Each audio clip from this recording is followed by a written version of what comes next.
And we are recording again. So at this point, I will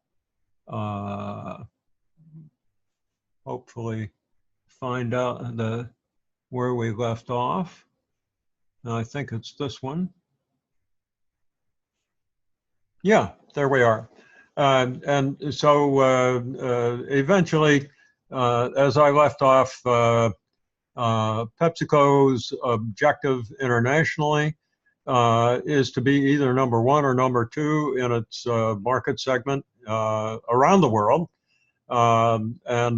Sometimes that's going to require more effort than it would otherwise. For instance, in India, in snack foods, moving from number 3 to number 1.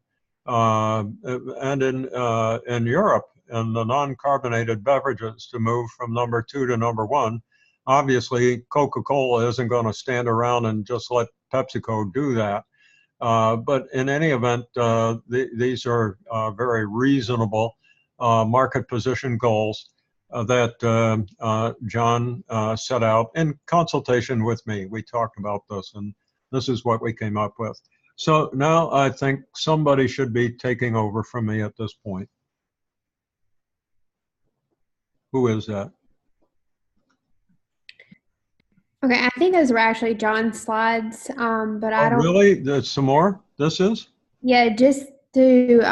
Okay. I think it's to 139 that he had. All right, I'll be glad to. You sent me a note that said that, to go to 134, but I'll be glad to do this. Tell me when to stop. At 139, and then Michelle picks up with strategy. Okay, fine. Let me get this. I don't know if you see it when I do this, but I put the pictures down at the bottom so they don't get in the way of the slides. So, all right, let's see if I can just move this guy up here a little bit.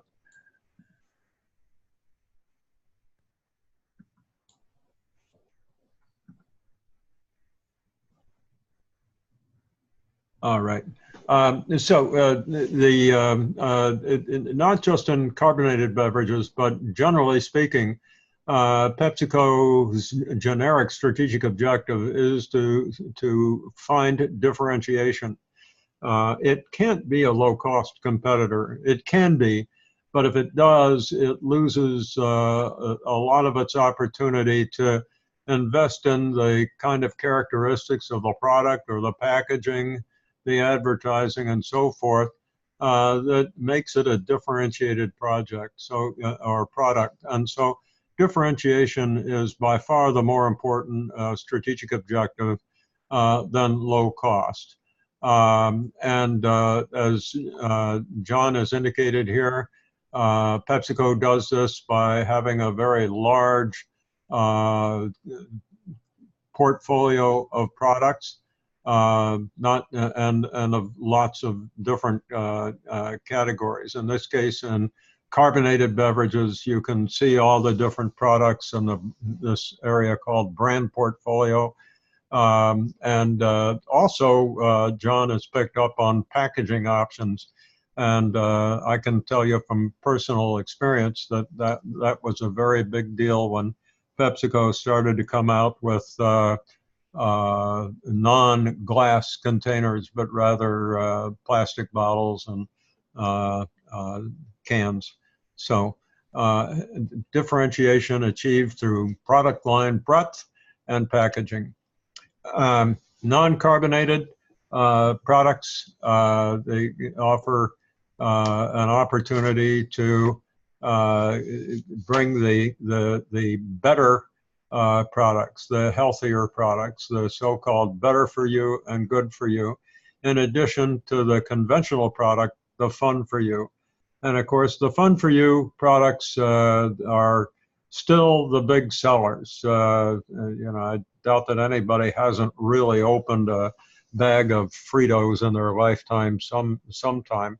But the center row of products is not as bad for you. It tends to be a baked product, a product with less saturated fat, and so forth.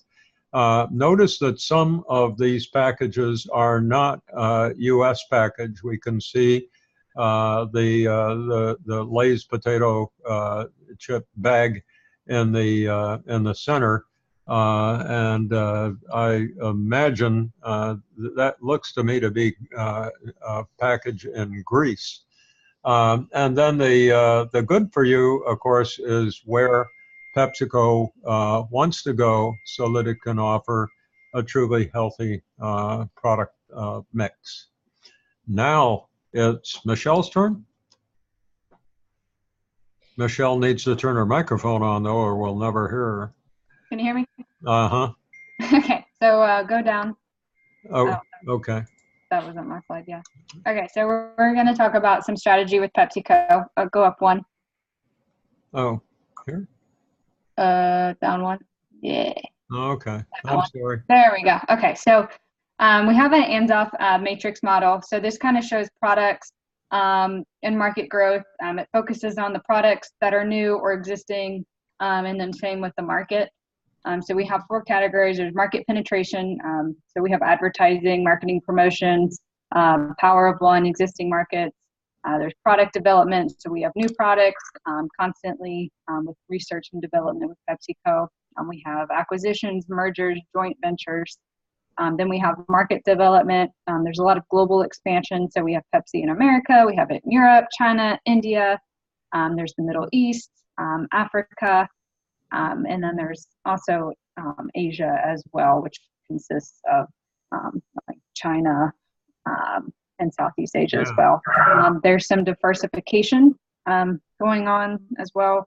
Like examples would be KFC, Taco Bell, Pizza Hut, Wilson Sporting Goods, and North American van lines. Yeah. So, just before we move on, can you or somebody explain to us what the power of one is? I don't recall that that's explained anywhere else in the presentation. you said explain what power of one is with PepsiCo.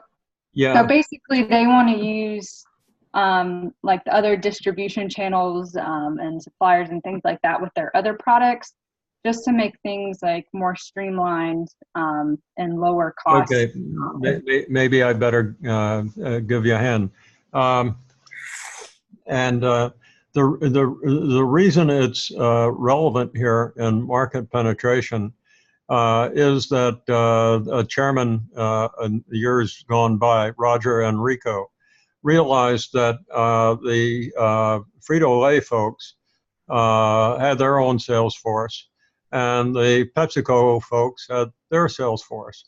And not only that, the bottlers had their sales forces, and it wasn't real well coordinated. So in a rather dramatic move, PepsiCo's management got together with all those people, including the grocery store chains, and made them an offer, said, look, we can work together in an alliance. And if we do, you know, the grocery store, you're going to sell more. And frankly, we will too. So on one side of the aisle, we'll have our Pepsi-Cola beverages. On the other side of the aisle, we'll have our snack foods. If we have them all together, Mrs. Smith or Mr. Smith, when they walk into the grocery store to get their provisions for the party this weekend, they'll intend to pick them both up at the same time. And when they buy one, they'll be reminded to get the other. And consequently, the sales of both of these products will go up. And in fact, that's what happened. So the bottlers, which are independent businesses, PepsiCo's bakeries, which were PepsiCo's divisions, media advertising firms, PepsiCo's marketing divisions and its advertising, its media department, trying to remember who all the others were, but they all agreed to coordinate their efforts and form an alliance to market these two products. So if you go into a grocery store today, you will find PepsiCo's products on one side of the aisle, and immediate opposite, you'll find the snack food products. and they create a stimulus to buy the companion product. And that program was so successful that it still is going on, and it's one of the reasons why PepsiCo in grocery stores caught up with Coca-Cola. So pardon that long explanation, but it's a significant step in PepsiCo's marketing history, and frankly, one of the most brilliant marketing moves that it ever made. Michelle, I'll give it back to you. Sure. Yeah, if you can go to the next slide, please. Okay. Okay, so just kind of explaining some of these things. So like advertising and marketing promotions, this is just appealing to all consumer segments, especially those with cultural differences.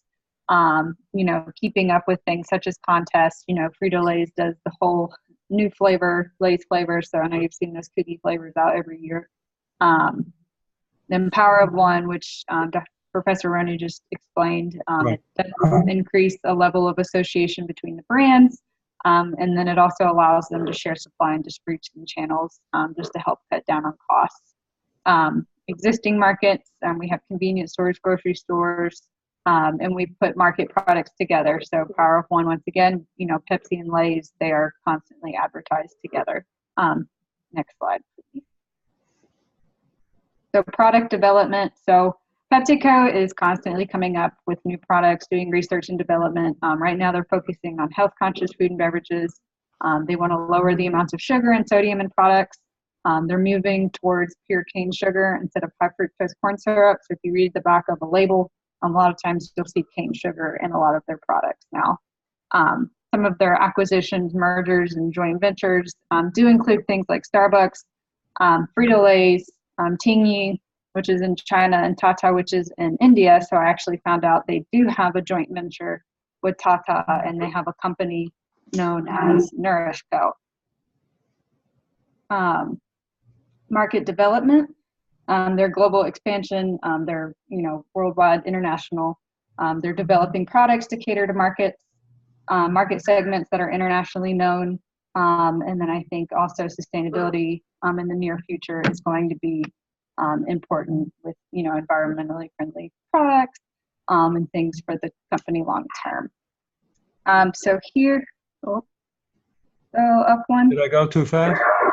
I think somebody moved one of my slides out of place.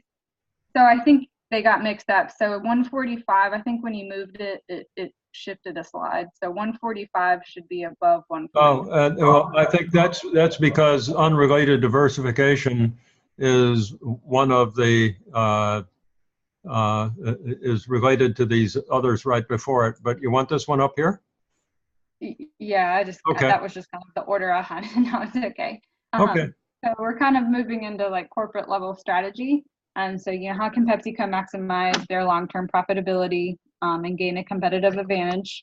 So things with horizontal integration that have been successful for PepsiCo have been things like product differentiation, mergers and acquisitions, increasing bargaining power, reducing rivalry, and lower cost structure. So PepsiCo did acquire brands such as Frito-Lay, Mountain Dew, Tropicana, Sobe, Quaker Foods, and so many others, which meant that it implemented regarding horizontal integration.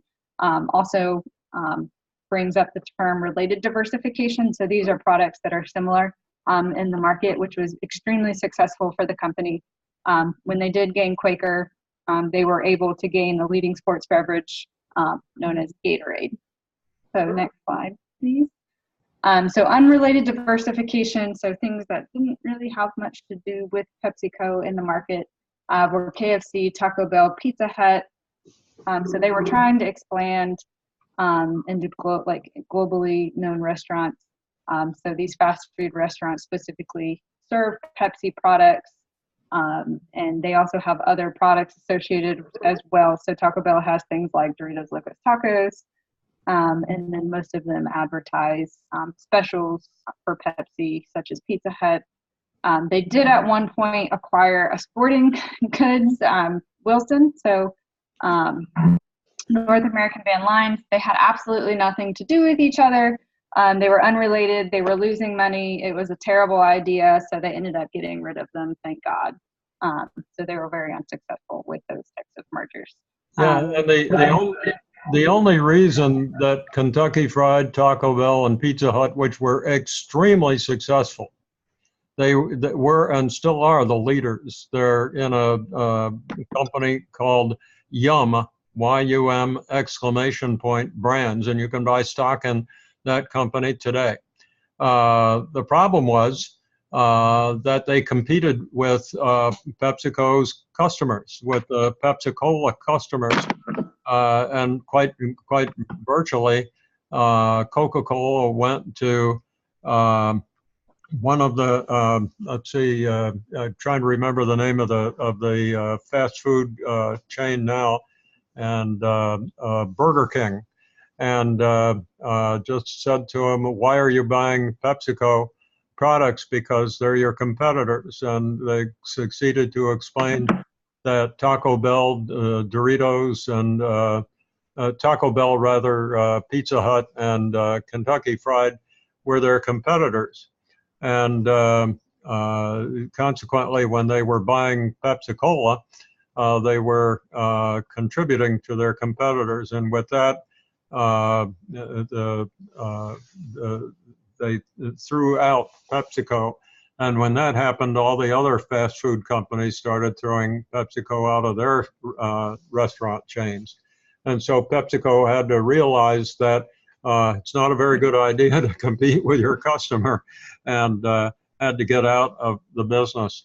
It was related because these restaurant chains purchased from the bottlers the concentrate that was used to make the beverage. And that was the rationale for owning these fast food restaurants. And when PepsiCo's management bought these companies, it really did not occur to them that they would be competing with their customers. And therefore, it was one of the classic blunders. The point of the remarks that I'm making is simply this.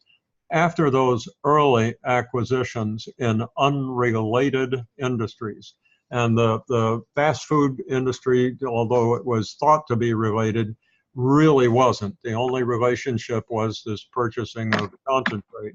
And certainly Wilson Sporting Goods and North American Van Lines. There was even another one called Lease Plan International that leased truck vans. But these were unrelated, and PepsiCo learned the lesson that strategy scholars have learned, and that is that it is extremely difficult to do well with an unrelated diversification strategy. After PepsiCo got this message, from that point on, they only did related acquisitions, and they have been very successful, whereas the unrelated acquisitions were not. And so a major lesson was learned by PepsiCo. This was very early on in the history of the company.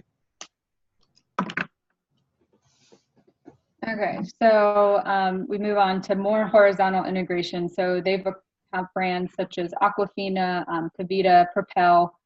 So these things, oh, and Life Water. Life Water is a new one too. So these are moderately increasing healthy foods for the more health conscious market.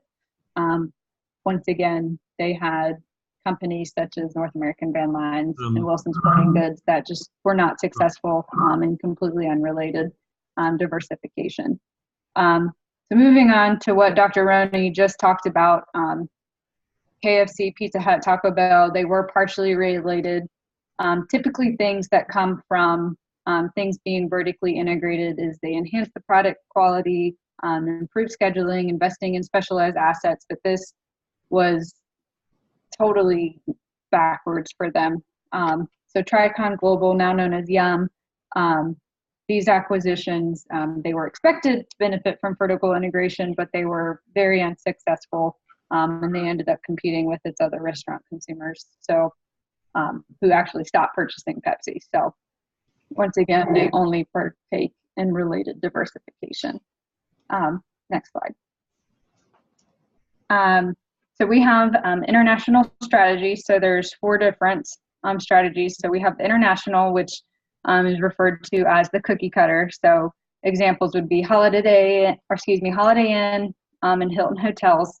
So basically everything is the same everywhere. And PepsiCo actually does this. They implement their home business model everywhere. So their strategic control comes from headquarters. So if you go to PepsiCo in India, it's going to be pretty much the same as PepsiCo here in North America. Multinational. So PepsiCo makes food and beverage products based on local culture. This is in order to be able to adapt to that local market. PepsiCo's subsidiaries are unique to each location, and the strategic control is decentralized. Next slide, please. So there's also global. So a good example would be oil. Products are pretty much the same worldwide. They're pretty much standardized.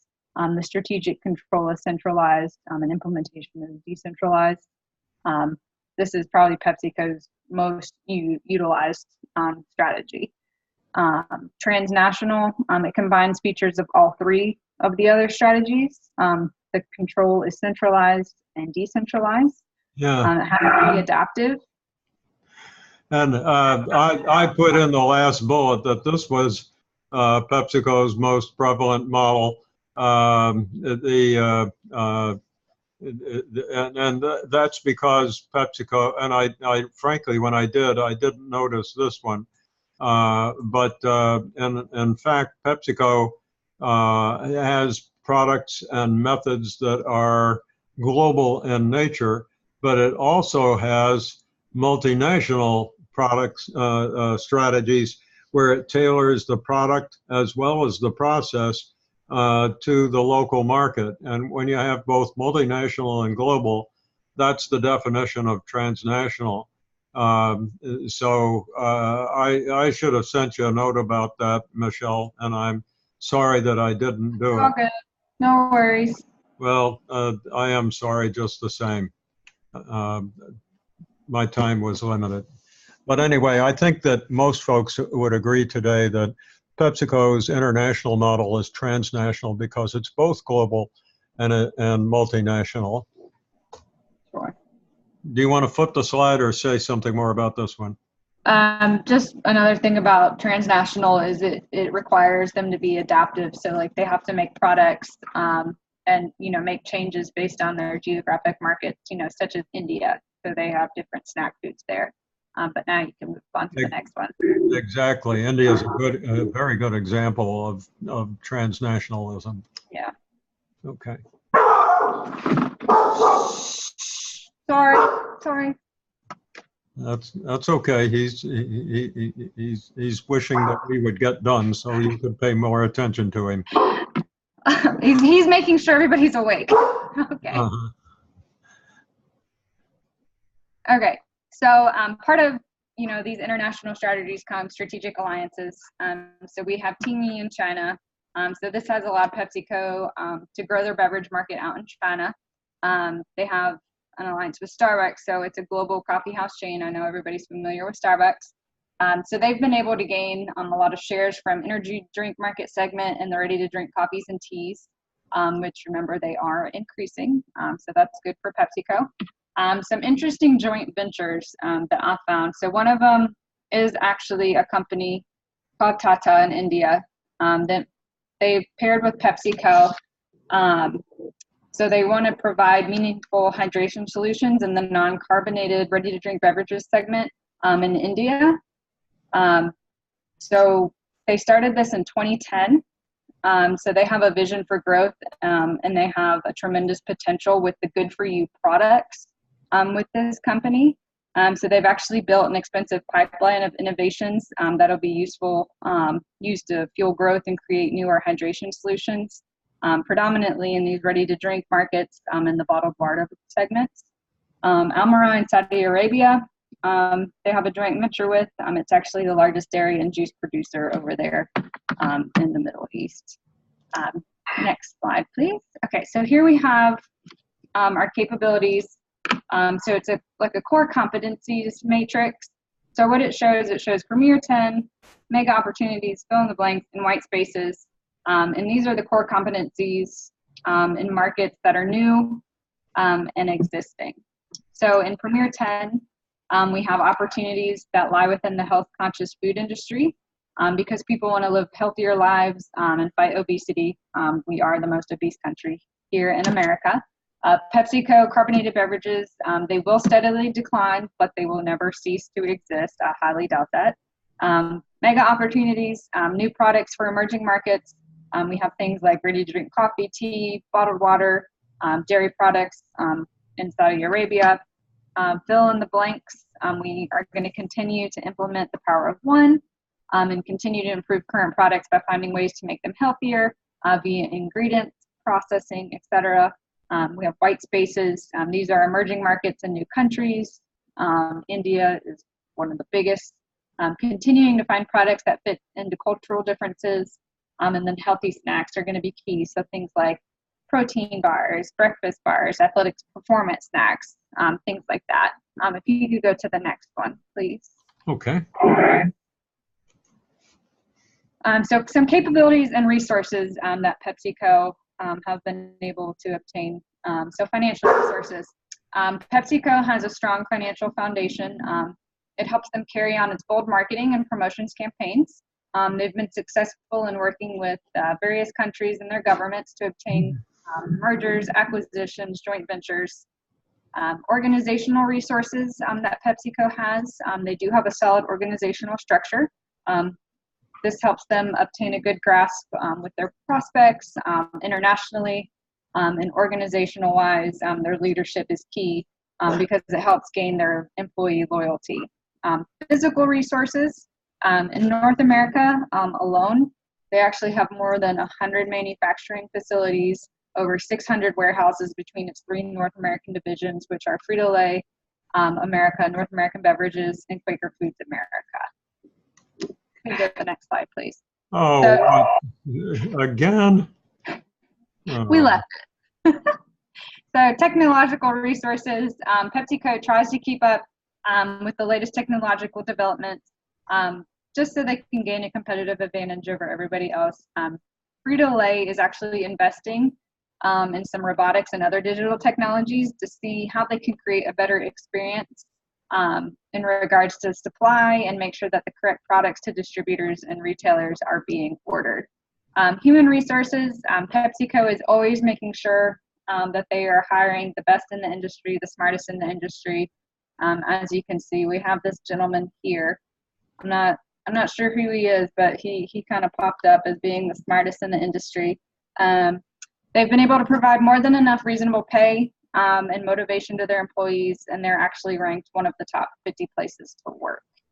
All right. For those who are watching this video and may not understand, early in my career, I was at PepsiCo's corporate office in New York City and had a great deal of activity doing strategic planning with Frito-Lay, among other divisions. And so these people were kind enough to acknowledge that. And I use the word kind in an advised capacity. Thank you. All right, so innovation resources. So PepsiCo has been putting a lot of money into good use for research and development. You know, they'll need to make investments into sustainable practices and products to keep up with the future growth, future habits. Reputational resources. Pepsi is a brand. It has a good reputation with its consumers. It's globally recognized, second to Coca-Cola. And they've made it recent marketing launches for new taglines, such as is Pepsi okay, and for the love of it. Nick, please. So kind of jumping into marketing from those taglines. They've always had a very strong media advertising presence, which has been very successful to support their brands. PepsiCo's targets groups with different demographics and geographic regions. They have differentiated offerings typically because of cultural differences, and they've utilized celebrity endorsements all throughout the years, such as Michael Jackson, Britney Spears, Beyonce, and Cardi B. So some of the strategic objectives that we came up with for PepsiCo. So in order for PepsiCo to be successful with their corporate strategy, they need to evaluate their business portfolio to see what's performing well, what is not. Kind of going back to the BCBG matrix, seeing, what's making money, what could they potentially push around. Also in the life cycle, what's still growing, what could they try to push into maturity. PepsiCo will definitely avoid unrelated diversification in the future. The acquisition of Quaker Oats was successful and a strategic move because it allowed PepsiCo to diversify and obtain Gatorade. So once again, this was through related diversification. Same thing happened with Frito-Lay, so they're going to continue to use related diversification. They need to stay focused on emerging markets, so such as India as an international market. More specific, kind of like a niche market, would be health conscious. They need to seek a stronger position in China and India. And PepsiCo will continue to utilize media advertising to support brands.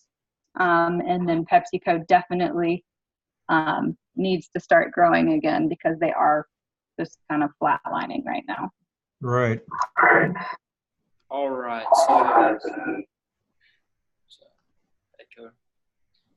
we're going to talk about some implementation considerations, some adjustments to the organizational structures, projects and programs, acquisitions, and mergers to reduce leverage. Next slide. Okay. Would you speak up just a little bit? Or maybe get a little closer to your microphone? Yeah, can you hear me now? Yes. Okay.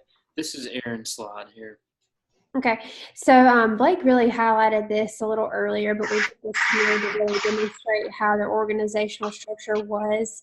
But you can see that over here on my left-hand side where it says Pepsi Companies America's Foods, that is broken up in a two-dimensional matrix where you have food and then by region.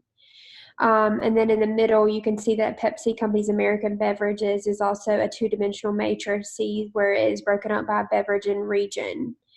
And then over here on the side, Pepsi International is actually a three-dimensional matrix where it's broken up by food, beverage, and then region. So you can move to the next slide. And that's something that Blake kind of highlighted, so you can move down to the next slide. So basically, some of the adjustments to the organizational structure, most importantly, their organizational structure is decentralized. So markets and business units are independent to make their own decisions, and decisions have to be made to uphold the company's values. As a group, we think that Pepsi's organizational structure works well for the company. The only downfall with that is the multiple reporting lines of authority that can often lead to confusion if communication is not strong within the company. So our main really recommendation here is that they continue to communicate well through the different matrix. All right, so a few things that we would recommend that PepsiCo should do is to expand their R&D laboratories. PepsiCo has also not made a large deal since Quaker Oats. So I would recommend maybe developing a new flavored sparkling water for health-conscious consumers, or possibly develop or acquire a wine product. That might be beneficial for the future.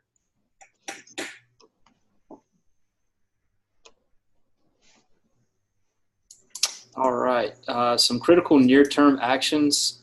PepsiCo must begin to grow again. PepsiCo should also move to create healthier options and penetrate the health-conscious market more deeply. PepsiCo should continue to use the cash generated by its cash cows to form strategic alliances and or acquire new related businesses. Possibilities include dairy products, since it already has 2 dairy product subsidiaries in Russia, or even wine preferred by young adults compatible with bottled beverages. All right. Aaron, I think this is your slide. Or is this? Yeah, this is mine. I'm sorry. The new fun for you, better for you, and good for you marketing slogans express the direction PepsiCo has positioned itself for the future, providing healthier beverages and snacks which are targeting the trends of today's consumers will provide the avenues of growth in the future. PepsiCo will expand its foothold in the dairy market by integrating the knowledge and resources obtained in their Win-Build-Dan acquisition. After expanding from Russia into Europe, China, and USA, PepsiCo could become a major competitor in the dairy products market. PepsiCo should sell its holdings in Quaker Foods to General Mills or Kellogg. Proceeds could be used to reduce long-term debt and leverage.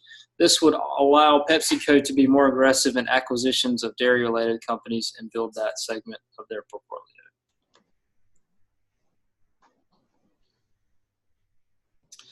With India being the market of the future, PepsiCo will need to either acquire some local companies in India or partner in some joint ventures to increase its market share in both beverages and snack foods. PepsiCo can use strong distribution channels in Russia to regain the #1 position in the CSD market. Carbonated soft drinks market. The large populations of both China and India will offer a huge market potential for future earnings in the carbonated and non-carbonated beverage markets. PepsiCo's sales should reach $80 billion within the next 5 to 6 years. Its operating margins will stay comfortably above 22%, while the return on invested capital should reach 25%. So be sure to grab you a fun for you, better for you, and good for you Pepsi product. I believe that's the last slide, isn't it? Yes. Okay, you guys did great. Let me stop sharing this. And pretty quickly here we can turn off the recorder. We've actually got 3 people who are still with us. I don't know whether they're just signed on or they're actually here in person. Beth, Gabriel, and Kara. Are any of you guys really there in person still? And do you want to say anything to this team? Is Scott is still here too? Oh, hi, Scott. I didn't notice you. Oh, that's because I didn't look further down the line. I'm sorry. Oh, there you are. Gabriel. Yeah, okay. Yeah, I actually had a pretty good interest in this particular product. Turn your camera on. I'm sorry. Or are you just being timid? No, sir. Actually, I'm having trouble. I've never known you to be timid. Is it coming on? I'm having the same trouble I had last night with it. It's still recording. Oh, okay. Let me stop the recording. Thank you.